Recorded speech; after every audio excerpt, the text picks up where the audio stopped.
ದೇವರ ಪರಿಶುದ್ಧ ನಾಮಕ್ಕೆ ಸ್ತೋತ್ರ ಆಗಲಿ.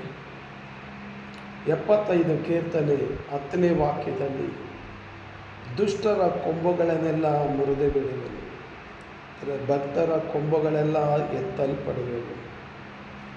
75 ಕೀರ್ತನೆ 10ನೇ ವಾಕ್ಯದಲ್ಲಿ ಈ ರೀತಿಯಾಗಿ ವಾಕ್ಯ ಹೇಳುತ್ತೆ, ಯಾರು ಅಹಂಕಾರ ಪಡ್ತಾರೋ ದುಷ್ಟರು, ದೇವರೇ ಇಲ್ಲ ಅಂತ ಯಾರು ಹೇಳ್ತಾರೋ ದುಷ್ಟರು, ಯಾರೆಲ್ಲ ಕೆಟ್ಟ ಕಾರ್ಯಗಳು ಮಾಡ್ತಾರೋ ದುಷ್ಟರು, ಇವರು ಕೊಂಬುಗಳೆಲ್ಲ ನಾನು ಮುರಿಯುವೆನು. ಭಕ್ತರ ಕೊಂಬುಗಳೆಲ್ಲ ಎತ್ತಲ್ಪಡುವುದು.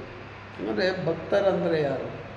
ಪ್ರೀತಿ ನೋಡಿಸೋರು, ಸಮಾಧಾನ ಪಡಿಸೋರು, ಸಂತೋಷ ಪಡಿಸೋರು, ಒಳ್ಳೆಯ ಮಾತುಗಳನ್ನು ಆಡೋರು, ದೇವರನ್ನ ಜ್ಞಾಪಿಸ್ಕೊಳೋರು, ಮಾಡಿರೋ ಉಪಕಾರಗಳನ್ನು ಮರೆಯದಂತೆ ಇರುವಂಥ ಜನಗಳು.